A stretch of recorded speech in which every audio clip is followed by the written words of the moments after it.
कर्पूरगौरं करुणावतारं संसारसारं भुजगेन्द्रहारं सदा वसन्तं हृदयारविन्दे भवं भवानी सहितं नमामि।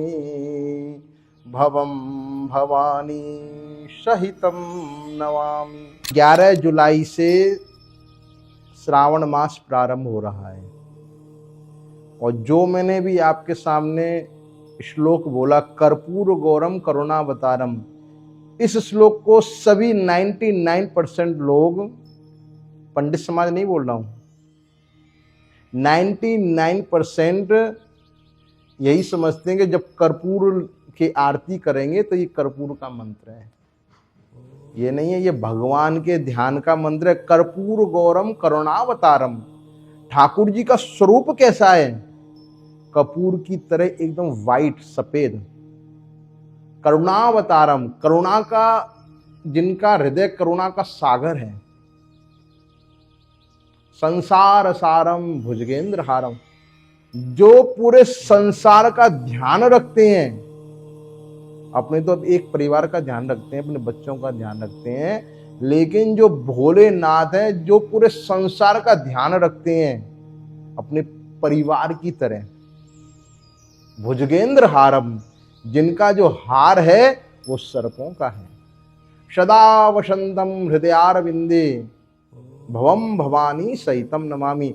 ऐसे भगवान के स्वरूप को मैं अपने हृदय में धारण करता हूं, उनको मैं प्रणाम करता हूं। इसका, श्लोक का अर्थ यही है। 11 जुलाई से श्रावण मास प्रारंभ है। बहुत ही श्रेष्ठ मास, भोलेनाथ की पूजा करने का सर्वश्रेष्ठ मास श्रावण मास बताया गया है। कांवड़ यात्रा प्रारंभ हो जाती है। श्रावण मास शुक्रवार से प्रारंभ है और श्रावण मास में सोमवार श्रेष्ठ है। सोमवार के दिन सभी भक्तजन व्रत भी रखते हैं, भगवान का पूजन भी करते हैं, सब कुछ करते हैं। लेकिन मंगलवार से लेकर रविवार तक फिर वो मदिरा पान और गांजा पीना, ये सब करना, ये सब वर्जित, सर्वथा वर्जित। 1 महीने तक ना लहसुन खाना है, ना प्याज खाना है। ये भगवान भोलेनाथ का अगर आप 1 महीने तक पूजन करते हैं तो देखिए, भगवान खुद रहते हैं शमशान में और आपको रखेंगे मेलों में। क्योंकि आशुतोष है ना, जो सबसे पहले, जो सबसे शीघ्र प्रसन्न होता है वह भगवान भोलेनाथ।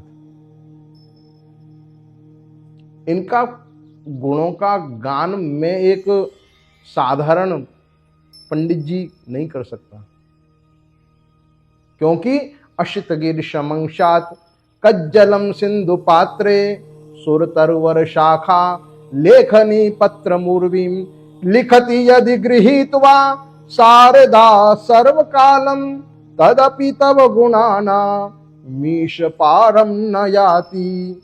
अशितगिरि शमंशात, पूरी पृथ्वी के जितना बड़ा कागज हो, एक छोटा मोटा कागज नहीं, जितनी बड़ी पृथ्वी है उतना बड़ा पन्ना हो, कागज हो।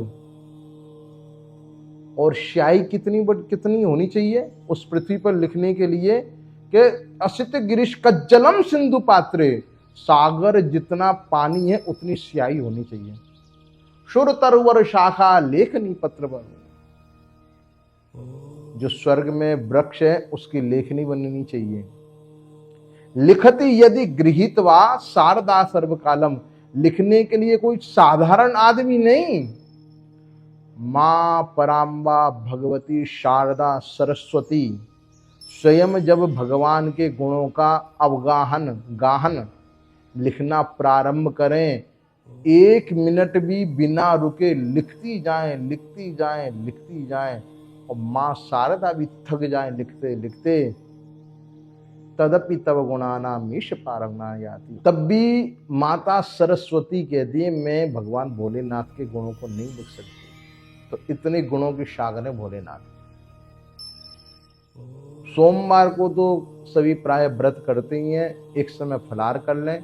वैसे फलाहार पूरा ही फलाहार पे ही रहना चाहिए, लेकिन लोक दृष्टि से और शरीर को देखते हुए एक समय आप पक्का भोजन कर सकते हैं। कढ़ाई की पूड़ी नहीं खा सकते तो तवा की पूड़ी इत्यादि से आप व्रत कर सकते हैं। भगवान की सुबह पूजा करें, दूध, दही, घी, चीनी, शहद, पंचामृत, सुगंधित जल से भगवान को स्नान करवाएं। स्नान करवाने के बाद रोली ना चढ़ाएं, चंदन चढ़ाएं और चावलों को जो चढ़ाएं भगवान को धोकर चढ़ाएं। भगवान की पिंडी पर शंकर भगवान को चावल धोकर चढ़ाएं। कोपीन और यज्ञोपवीत से भगवान कोपीन पहनाना, यज्ञोपवीत अर्पण कर दें। भगवान को आंकड़ा की जो फूल होता है, आंकड़ा का पुष्प, वो भगवान को अर्पण करें। धतूर का पुष्प अर्पण करें, धतूर का फल अर्पण करें। और भगवान को प्रिय क्या है? विजया, भांग। भांग भगवान को अवश्य चढ़ाएं। भगवान को नैवेद्य लगाएं, फल इत्यादि दें और फल इत्यादि के बाद में भगवान की स्तुति करें। अगर कोई स्तुति नहीं आती है तो पंचाक्षर मंत्र का स्तोत्र भी है, नागेंद्र हाराय त्रिलोचनाय। ये नागेंद्र हाराय का पंचाक्षर का श्लोक पूरा स्तोत्र भी है। अगर ये नहीं कर पाए तो ओम नमः शिवाय का भगवान के सामने अवश्य आप जप करें। स्त्रियां अगर जप कर रही हैं तो ओम का उच्चारण ना करें, खाली नमः शिवाय का भगवान के सामने जप करें। अब विशेष क्या है कि सोमवार का तो सब व्रत कर लेते हैं, 16 सोमवार का व्रत करें।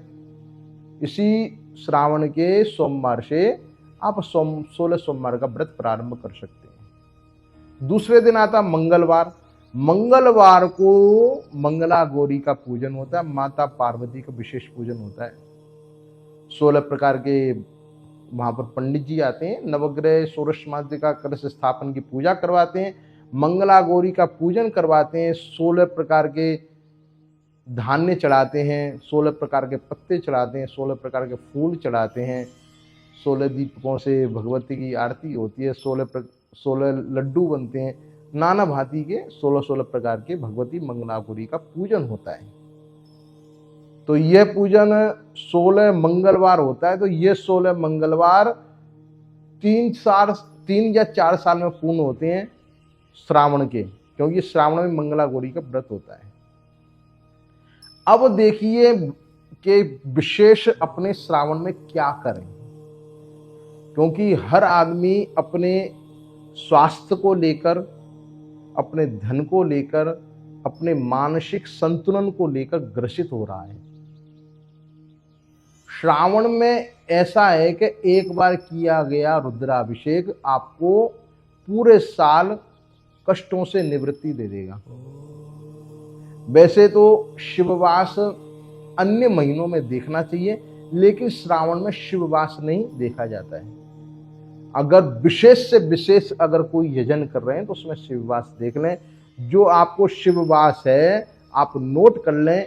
11 जुलाई को शिववास है, 14 जुलाई को शिववास है, 18 जुलाई को शिववास है, 21 जुलाई को शिववास है, 22 जुलाई को शिववास है, 24 और 26 जुलाई को शिववास है, 29 जुलाई को शिववास है, 30 जुलाई को शिववास है, 3 अगस्त, 6 अगस्त, 7 अगस्त, यह शिववास मेन जिनमें बहुत ज़्यादा उन्नति रहती है और इनमें इन शिववासों में पूजा कराने का विशेष महत्व रहता ही है। लेकिन श्रावण में शिववास नहीं देखो तो भी चलेगा। अब श्रावण के दिन किसी भी दिन, यहाँ तो कहते हैं अमावस्या को भी शिववास होता है, अमावस्या को भी रुद्राभिषेक करवाने से हमारे पितरों को अक्षय लोक की प्राप्ति होती है और पितरी जो आशीर्वाद देते हैं वो पुत्र पौत्र की वृद्धि के लिए देते हैं। तो संतान वृद्धि के लिए अगर आप अभिषेक कराएं ब्राह्मणों के द्वारा तो अमावस्या के दिन अवश्य कराएं। दूध से अगर आप अभिषेक करते हैं तो दूध के अभिषेक करने से घर में पुत्र और सुख की वृद्धि होती है। गंगा जल का अभिषेक अगर आपने किया, अगर कोई घर में देखते हैं कि हर हफ्ते हर महीने किसी प्राणी को बुखार आ जाता है इन्फेक्शन की वजह से, कोई भी इन्फेक्शन हो, अगर आप उस प्राणी के निमित्त, उस प्राणी के द्वारा अगर आप भोलेनाथ का श्रावण में किसी भी दिन यजमान के नाम से चंद्रमा देकर गंगा जल से अगर आप अभिषेक करते हैं तो ज्वर इत्यादि पीड़ा जो होती है वह दूर हो जाती है। सरसों के तेल से अभिषेक करने से रोगों का नाश होता है और शत्रुओं का दमन हो जाता है। कुशा का जल, कुशा समझे, कुशा का जल गंगा जल में डुबो कर रख दें, उस जल से अगर आप अभिषेक करते हैं तो किसी भी प्रकार का अगर शरीर में कष्ट है, रोग है, यहाँ तक कि कैंसर का भी जो रोग है उसमें भी आदमी को, प्राणी को राहत मिलती है कुशा के जल से अभिषेक करने से। गन्ना का रस से अगर आप अभिषेक करते, इक्षु रस से आप अगर अभिषेक करते हैं तो धन लक्ष्मी की वृद्धि होती है, धन की वर्षा होती है। ऐसे मधु का, शहद से अभिषेक करने से भी धन की वृद्धि अवश्य होती है। इत्र का अभिषेक करने से, जैसे कुशा का अभिषेक करते हैं, वैसे अगर इत्र का भी अभिषेक करें तो उससे भी शरीर के रोग जो होते हैं वह दूर होते हैं। तो कहने का मतलब यही है कि अगर आपके घर में पारद का शिवलिंग है तो उसका भी अभिषेक करवाएं, क्योंकि श्रावण ही एक ऐसा महीना है जिसमें अपने घर में जो शिव परिवार उसमें अपने भगवान भोलेनाथ का पूजा करवाते हैं। किसी घर में अगर स्फटिक है तो उसका भी अभिषेक करवा सकते हैं। पारद का अगर शिवलिंग है तो उसका भी अभिषेक करवा सकते हैं। श्रेष्ठ नर्मदेश्वर तो सर्वश्रेष्ठ है ही है।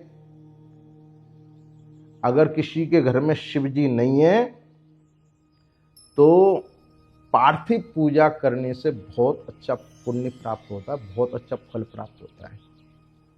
जो भी प्रकार की कामना लेकर आप अगर मिट्टी के शिवजी बनवाते, पार्थिव पूजा करवाते हैं ब्राह्मणों के द्वारा और रुद्राष्टाध्यायी का पाठ करवाते हैं, देखिए 1 अध्याय से लेकर 8 अध्याय तक रुद्राष्टाध्यायी है, उसके बाद में शांति अध्याय इत्यादि हैं। और अगर वही 11 ब्राह्मणों के द्वारा लघु रुद्र होता है तो उसको बोलते हैं नमका चमका बिना लघु रुद्र। रुद्र अष्टाध्यायी का जो 5वां अध्याय है उसमें नमः नमः शब्द ज्यादा है, इसलिए उसको बोला गया नमका। और जो रुद्र अष्टाध्यायी का 8वां अध्याय है उसमें चमह चमह ज्यादा है, इसलिए उसको बोला गया चमका। तो 11 ब्राह्मणों के द्वारा लघु रुद्र होता है और वही लघु रुद्र 121 पाठ हो जाते हैं तो उसको महारुद्र कहते हैं। तो अगर संभव हो तो लघु रुद्र करवाएं, महारुद्र करवाएं, नहीं तो रुद्राभिषेक को आप अभिषेक करवाएं। अगर यह नहीं करवा सकते हैं तो किसी भी मंदिर में जाकर अपने हाथ में लोटा में गंगा जल लेकर जाएं। उस गंगा जल से श्रावण में जरूर आप किसी भी मंदिर में जाकर भगवान भोलेनाथ को जल अर्पण तो अवश्य कर सकते हैं।